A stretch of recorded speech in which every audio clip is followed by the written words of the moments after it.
You might simply know her as Henry VIII's mistress, who might have been as young as 14, but who really was Bessie Blount. Bessie is of course her nickname, her real name being Elizabeth, but we will keep calling her Bessie throughout this video. And she was born around 1501 in Shropshire. And she was one of 8 children by Sir John Blount with his wife, Catherine Peschel. Elizabeth's siblings were George, William, Henry, Anne, Rose, Isabel, and Albora, but their birth dates are unknown. And very little is actually known about her childhood, but it is believed that she was educated by her mother and other female members of the household. But despite knowing little about her childhood, Bessie's family actually had connections with the royal family. Bessie's maternal grandfather having fought on the side of Henry Tudor in the Battle of Bosworth Field. And Bessie's great-grandfather, Sir Richard Croft, was the steward of the household of Arthur Tudor, the Prince of Wales, who you might know as Catherine of Aragon's first husband. As well as that, her father was one of Henry VIII's King's Spears at Henry VIII's coronation, and it is most likely that her father's influence at the court was what got Bessie a place as Catherine of Aragon's lady-in-waiting.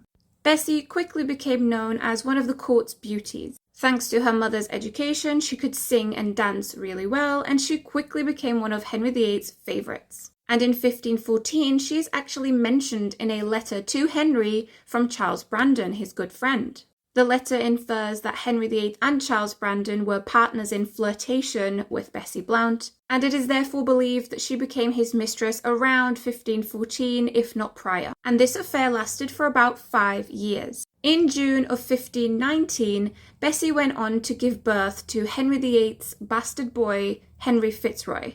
Fitzroy being a Norman French name, which literally translated into son of the king. This boy had been born during Henry VIII's marriage to Catherine of Aragon, just 6 months roundabout after Catherine had had her final pregnancy, which resulted in a stillbirth. And so Bessie giving the king a long sought after healthy son was quite the scandal. And so to hopefully put an end to this scandal, Henry sent Bessie away to the Augustinian Priory of St. Lawrence in Blackmore in Essex. Hers and Henry's son's birth of course signified to the king that he could produce healthy male heirs, and this was actually the beginning of Catherine of Aragon's downfall, since Henry Fitzroy's birth now convinced Henry VIII that Catherine of Aragon was at fault for their lack of male heirs. There was talk in the early 1530s about Henry potentially legitimizing Bessie's son Henry Fitzroy, but this never went ahead because the people of England would likely never have accepted a bastard boy by his mistress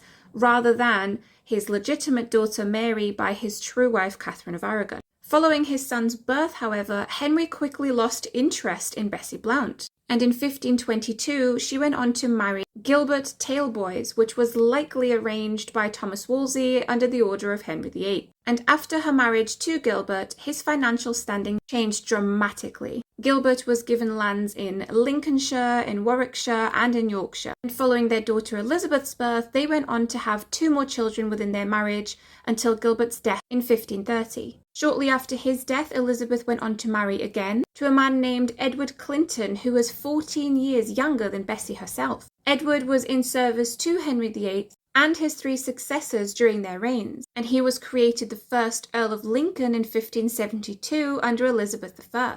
And Bessie and Edward went on to have 3 children of their own. As you may already know, her eldest son, Henry Fitzroy, who was the son of Henry VIII, did not live long, and Bessie actually only went on to outlive him for about 3 or 4 years. Very little is known about Bessie following the death of Henry Fitzroy, but it is believed that she died either in childbirth or shortly following the birth of her final child, sometime between January of 1539 and February of 1540. She will have been about 40, perhaps 41 at the time, and sadly her burial site is unknown.